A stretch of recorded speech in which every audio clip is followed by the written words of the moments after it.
We all know if you want to get better at something, you've got to practice. And if you want to get even better, you have to practice outside of practice. Well, in order to practice outside of practice, you need to have the ultimate backyard setup. Let's talk about some of the less expensive options all the way up to some full-featured options. It's going to be budget-friendly for any budget today. Now, make sure you stay tuned because the last thing we're going to listen to is going to be something I don't see anybody else say. So make sure you stick around to the fifth one because we got 5 different areas you want to cover with your backyard setups. As always, I'm going to throw links to everything down below in the description. If you choose to use those links, it just gives a kickback to the channel, no extra cost to you. Help me build more of these videos so I can do it just for you. So let's get started. First, let's talk about stick skills. And you can't do stick skills without a stick. This is something easy you can find from a friend, you can find on Facebook Marketplace, any secondhand place, sideline swap, eBay even has some sticks. And then of course you can buy these at your local sporting goods stores or of course some of the online lacrosse retailers. Next, you're going to need balls. And there's a lot of different balls you could use to play lacrosse with. It could be as simple as a tennis ball to play in the backyard. Or maybe you're a younger player and you want one of these soft pinkies. That's great. Or maybe you want to step up to maybe more of a swack-slack ball because you don't want it bouncing and rolling far away. Or of course, lacrosse balls themselves. No matter what, you need to have balls in the backyard. And I don't think you just want to have 1 or 2 or 3, you need more balls. A giant pile of balls. No, more balls. You need a ton of balls. No, more balls. The more balls you can have, the merrier. They're going to help you get extra reps. You don't have to chase as much if you have a bunch of them. If you don't have lacrosse balls, which these run over $2 a pop, you can take a look at laxsteels.com. They run a deal every once in a while. I think it's 24 balls for 36 bucks. Take a look at laxsteels.com. All kinds of deals coming out from there, but about $1.50 per ball helps you get in the market of getting more and more and more of these. Now that you have the stick and the ball, we need to work on passing and catching. This is a fundamental skill. A lot of times people use rebounders like you see here. Now rebounders can come in any shape or size. It could be as simple as a brick wall. If you have a brick wall on the side of your house, use it. If you don't, if it's siding, please don't use it.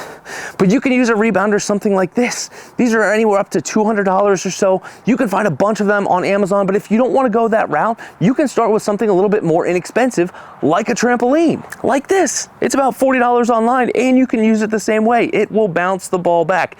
Not ideal, but fine. And last, if neither of them work, a parent or a friend, someone to throw a lacrosse ball with you. If they have a stick, great. If they can't use a stick, great. Get a baseball glove. Most people can use a baseball glove to catch and throw. That way you're just getting more reps. So there you go, from $0 all the way up to $200+ to get a rebounder. There are plenty of options. If you don't have a brick wall at home, take a look at your local school. They may have a brick wall that you can use. Ask your coach, where can players hit a bounce back, hit a wall, such that they can practice on catching and throwing. After you've gone through your wall ball routine, maybe you want to work on something just simple as cradling. Cradling is a very important skill in order to keep the ball in the stick. So cradling with something like the Cradle Baby is a great way to ensure that you do not lose the ball, to ensure that you get extra reps. We talked about having more and more and more and more and more balls because it gives you a chance to have more reps. Well, this ball on a string essentially keeps the ball attached to your stick so it's not going anywhere. All right, how much do we trust this thing? Don't be scared. Ready? Cradle Baby ensures that you get extra reps cradling, but you can also use it to practice new stick tricks. Say you want to try something new, say you want to try your stick fake, perfect. Put a Cradle Baby on it. If you drop it, you'll notice it, but it won't roll away. Then you can practice it again immediately. Now that you got your stick work in check, let's talk about target practice. In lacrosse, we have to score goals to win the game. So it's helpful to have a goal, something to shoot on, something to aim for. Behind me, I've got 2 different versions of goals. Of course, we have the 6x6, the true 6x6 goal back here, but we also have a simple little pop-it goal. It doesn't matter what kind of goal you have, especially for younger players. Have any goal that works for you and your budget. Goals can be $200.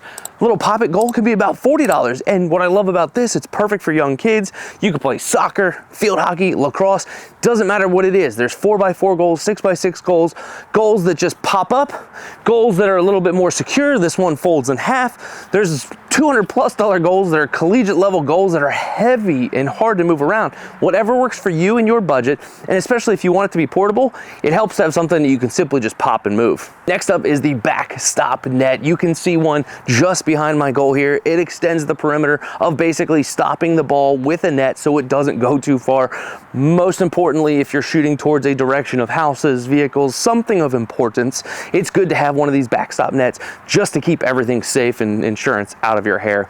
The other reason that it's actually really valuable is it increases reps. I'm all about increasing reps, but if you are spending less time chasing balls after you shoot them far away, this net can stop it, drop it right down below. It makes collection of balls significantly easier. There's multiple options when it comes to these nets. You can have multiple widths, or maybe you can get multiple pieces. They're very easy and simple to move. I definitely recommend this one. It has been fantastic. It's easy to set up and it's easy to move. What a lifesaver, and I don't have to chase balls. Thank you. You've got the goal, you've got the backstop. Now it's time for actual shooting practice. We said this is target practice, well, let's hit spots. I love targets like these because they ensure that you're aiming for a certain spot, not just shooting at a giant 6x6 goal. When you do that, you often get saves by a goalie. Don't do that.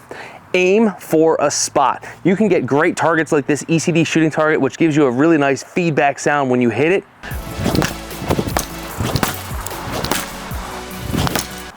Or you can opt for a large rejector net similar to this, making sure that you're aiming for all kinds of corners. Both have their purpose. A target is really great for hitting a certain spot. A rejector net is great for telling someone which side of the goal you want them to shoot at and aiming for that sliver of space. Let's say one of these two shooting targets is not in the budget. Well, I'll tell you what probably is. One of these cake pans. Something simple like this you can get from the grocery store. Listen to that feedback when you hit it.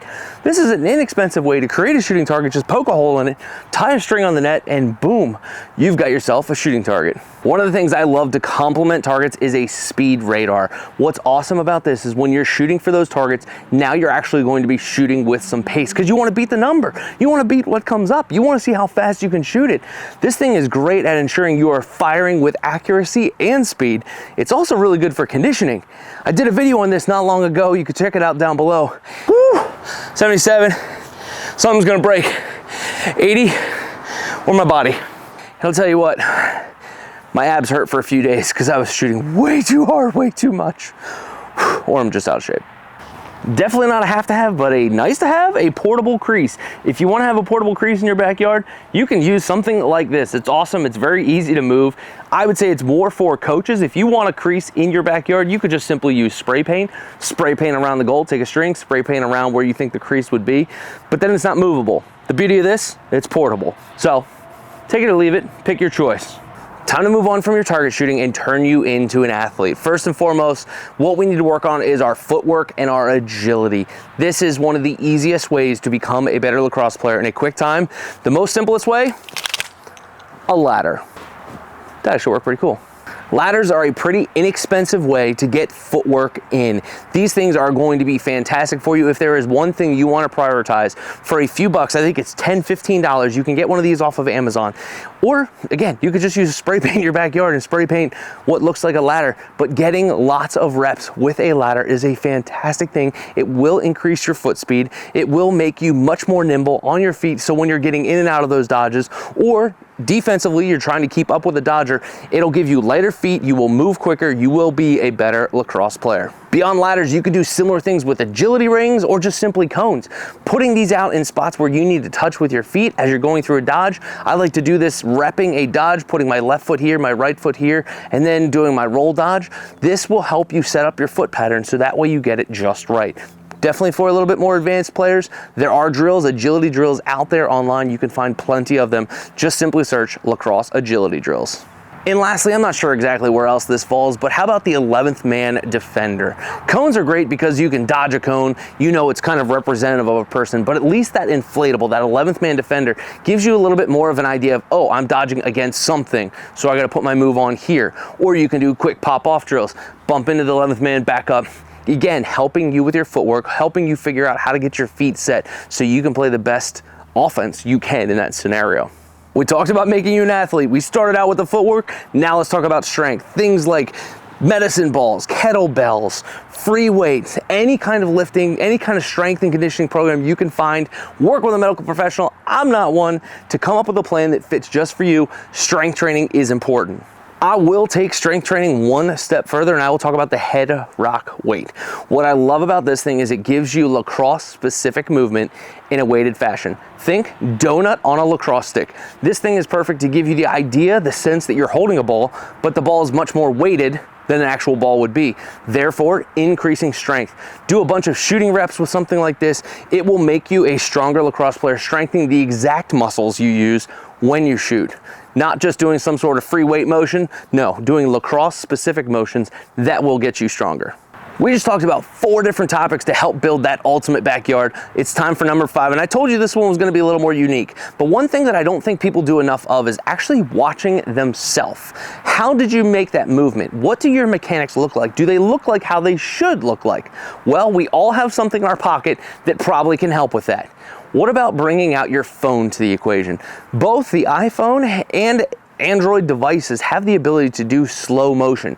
Take a shot in slow motion, record yourself, set up a tripod. This tripod is awesome here. I love this thing. It's very simple, very easy to use. It comes with the phone clamp. Simply set it up and then go and shoot next to it. Record yourself in slow motion and watch it back. Here you'll find out, am I doing exactly what I'm supposed to be doing? Or you can now take it to your coach and say, Coach, does this look like the right form or not? Watching yourself mimicking the right movements is so important for making you a better lacrosse player. Say you didn't want to use your phone to record, you could simply use a full-length mirror. I highly recommend looking at yourself in a full-length mirror a time or two, because now you can practice working on your right hand and left hand. It is so good for helping you figure out how to throw with the opposite hand, because you can look in the mirror, see what it looks like when you throw right hand, change it up, see what it looks like when you throw left hand. Totally recommend a mirror as well. It's really good for just helping you be able to see. You don't need that in your backyard. That could be inside the house. If this video helped you today, please hit that like button, hit the subscribe button down below. Let me know what your favorite tool is for the backyard to make you a better lacrosse player. We're gonna continue to put out content all spring season long. Stay tuned, subscribe to the channel, and I can't wait to see you next time. But as we say around here, don't forget the little things.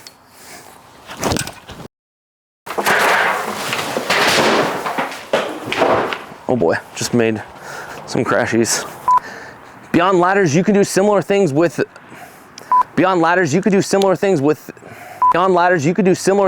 agility rings. It's probably good.